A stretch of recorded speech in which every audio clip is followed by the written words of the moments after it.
Elijah Mitchell. I swear, it's a weekly tradition. What is Elijah Mitchell's new injury? He leaves the game and he's cool, and then the next day it's like actually Monday was like actually he has a concussion. You know how when he was down for a while and then he came back? No, he passed this, but he has a concussion. And then today it's like he also has a knee injury. Poor kid. I mean, he's a tough young man. He's a tough dude. Nothing against him. I'm not saying he's injury prone. No, absolutely no. This leave this kid alone. I mean, he's getting like the smallest paycheck on the team. You're giving him like 20, 25 carries a game. He's 200 pounds. Enough. I have a problem with that. It was 22 carries, I think, for 66 yards, right, against the Seahawks. Now, yes, that's an average of 3 yards per carry. Now, Here's the thing. If you're averaging 5 or 6 yards per carry, that feels like 22 carries. But when you have 22 carries for 3 yards per carry, this might sound like an exaggeration, but it's not. It feels like 40 carries per game because you're getting like 3 hits every time, right? Exactly, and it means he's being hit at the first level. Yeah. And I think it speaks to his power and his skill that he had no blocking. He was facing a very stiff box that was stacked against him, and he was bowling them over for 3 yards. Yeah. And that's ridiculous. You can't use any running back like that. I wouldn't even use Jerome Bettis that way because I want him for all 17 games a year. They use him like he's Jerome Bettis. Honestly, they use him like he's Eddie George. Remember how they give Eddie George like 40 carries? Man, he's enough. Leave him alone. It feels like I want to get in there and protect him like I'm his dad or something. Man, that's enough. He's giving you enough. Use someone else. Keep him fresh. I feel bad for him, man. They're really going to ruin this kid. Hey, next press conference, maybe you can be like, I represent the committee of the Preservation Society of Elijah Mitchell. What do you have against Elijah Mitchell? What's up with that, man? Can you give someone else some touches? I mean, I love Elijah Mitchell, but he's gotten like injured 5 times this year.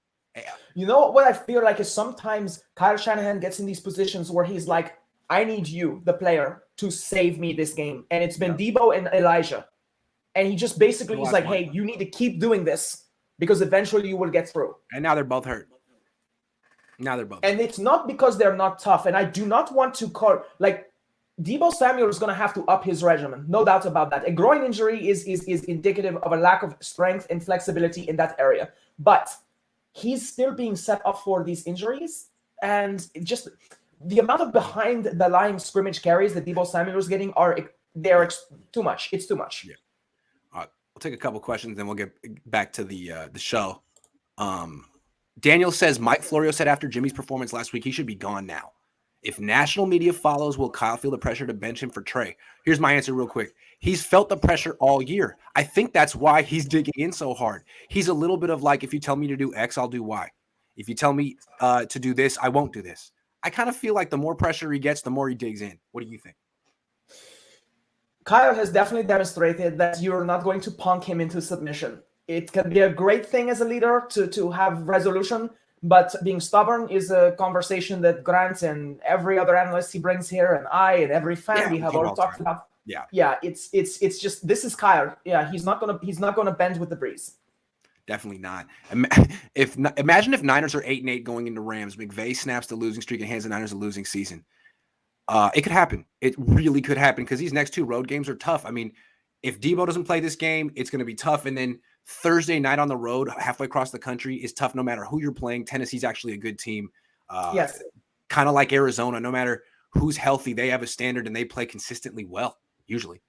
Anyway. Yeah, I think our matchups, we're lucky there's no Derrick Henry. Right.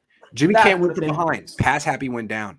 Yeah, I agree. I mean, I agree. Really, you want him. I don't think Jimmy's pass happy when we're down. I think Kyle Shanahan is. Agree. Yeah, it's a good point. I think there's an important difference between he calls the plays. Yeah. Mufasa from the grave says they are running Elijah Mitchell to the ground like RG3 and Megatron. Megatron. He never coached Megatron, but you know what I'm saying? Like, yes, they're running dude to the ground. Like, stop. Just a simile of how they were used. Too much use. Too much. Yeah. Please go easy on Elijah Mitchell. Worse, JG throws over the middle or C-Tac security. Man, that's Grant, actually, Sean might have seen my reaction. Grant, you had an interaction with them, but I have some bad interactions with C-Tac as well. It's awful. And the thing is, I was kind of joking a little bit about exaggerating about how how I felt. I said it was the worst day of my life. Obviously, it wasn't the worst day of my life. Well, it sucked, yeah, bro. but it's not cool. It sucked. But it was crazy how many people wrote in like, hey, that happened to me too. That happened to me too. If you don't know what I'm talking about, check out my Twitter. I want to talk about it.